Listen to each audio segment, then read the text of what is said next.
And now, your First Alert 5 weather. Welcome back, everyone, to News 5 at 6 on your Monday evening. Meteorologist Alan Rose here filling in this week for Alex O'Brien. Now, we still have a pretty big, nasty line of storms moving across central and northern parts of Colorado this evening.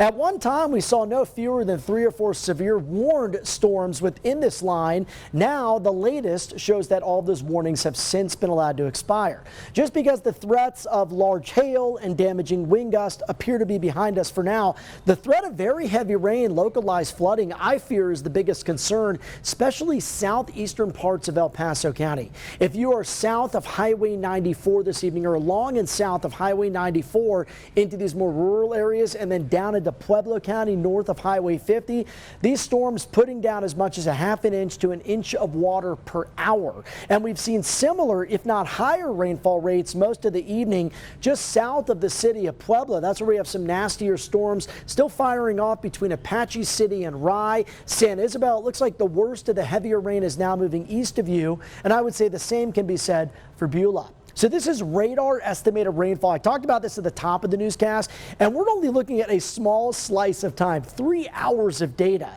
And it looks like an area southwest of Pueblo, just east of Beulah, radar estimating as much as 3 inches of rain has fallen there, about 2 inches of rain right there into southwestern El Paso County, and about 2 to 3 inches of rain between Hanover and Callahan. As these storms developed, they were feeding off some Gulf moisture, and they were slow moving, so they put down a lot of water into the same areas. Now for the rest of the evening, low and severe threats up until about sunset tonight. After that, could see some lingering rain showers continuing until midnight, and most of the threats would include pea to quarter-sized hail and wind gusts of around 50 to 60 miles per hour. Still looks pretty stormy out there on this Monday night. 73 degrees the current temperature here in the Springs. We have 79 in Pueblo with rain both north and south of us, and the wind generated by those towering cumulonimbus clouds bringing us some strong and gusty wind. Right now we're at 62 with dry skies in Woodland Park and a comfortable 64 at last check up on Monument Hill. So we have storm energy moving into the state today around that ridge of high pressure. We'll get a little bit of a break as we make our way into Tuesday. As we mentioned, after about 8-9 o'clock, severe threats wind down with lingering rain showers just past midnight tonight into the eastern counties. Now Tuesday starts out with plenty of sunshine, and that allows for the atmosphere to heat up in a hurry. So highs tomorrow, they're going to jump up around 5 to 8 degrees from what we saw today.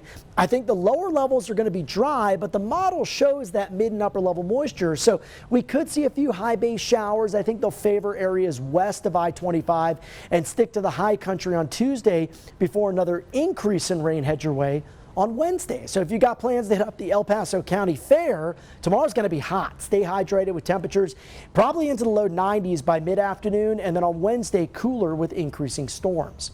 All right, overnight lows tonight into the 40s, 50s, and 60s. Your highs tomorrow look to peak between 100 and 102 across the Arkansas River Valley. Upper 90s in Canyon, low 90s in the Springs. Toasty on Tuesday, more numerous showers and storms with big impacts to the afternoon to evening hours on both Wednesday and Thursday as our next cold front drops highs to the upper 70s Thursday afternoon.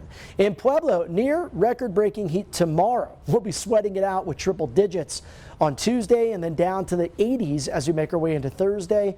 For Canyon City, upper 90s Tuesday, giving way to some 80s Thursday afternoon, then back to the lower 90s. Those garden variety showers and storms into the upcoming weekend. For Woodland Park, highs here in the lower 80s both tomorrow and Wednesday, cooling more comfortably into the 70s Thursday through the first half of the weekend.